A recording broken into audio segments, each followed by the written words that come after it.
සුබ දවසක් ඔයාලා හැමදෙනාටම. ගොඩක් සාදරයෙන් පිළිගන්නවා IQ helper එකකින් එන අපේ අලුත්ම වීඩියෝ එකට. එහෙනම් අපි වැඩි වෙලා ගන්නේ නැතුව අද දවසේ අපේ පළවෙනි ප්‍රශ්නයට යමු.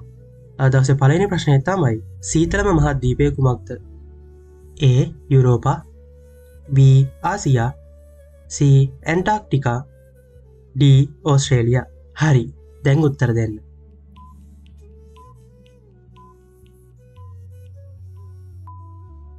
පිළිතුර තමයි C. ඇන්ටාර්ක්ටිකා. හරි. එහෙනම් අද දවසේ දෙවන ප්‍රශ්නයට යමු. අද දවසේ දෙවන ප්‍රශ්නය තමයි ප්‍රංශයේ අගනුවර කුමක්ද? A.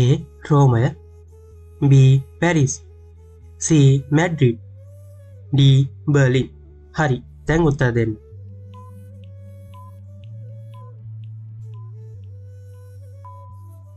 පිළිතුර තමයි B. පැරිස්. හරි. එහෙනම් අද දවසේ තුන්වන ප්‍රශ්නයට යමු. අද දවසේ තුන්වන ප්‍රශ්නය තමයි අප්‍රිකා සහ ඕස්ට්‍රේලියා මහද්වීප අතර පිහිටා ඇති සාගරය කුමක්ද? A.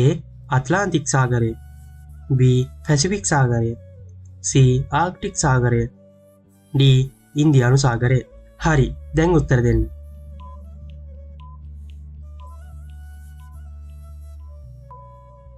පිළිතුර තමයි D. ඉන්දියානු සාගරය. හරි. මං හිතනවා මේ දක්වා ප්‍රශ්න තුනම හරි ඇති කියලා ඔයාලගේ. එහෙනම් අද දවසේ ඔයාලට ඉතුරු කරන ප්‍රශ්නයට යමු. අද දවසේ ප්‍රශ්නය තමයි 2016 ඔලිම්පික් කුලල පැවැත්වූ රට කුමක්ද? A. චීනය, B. බ්‍රසීලය, C. ජපානය, D. කැනඩාව. හරි. ඔයාලා හිතන්නේ මොකක්ද උත්තරය කියලා? උත්තරය දන්නා නම් කමෙන්ට් එකක් දාන්න.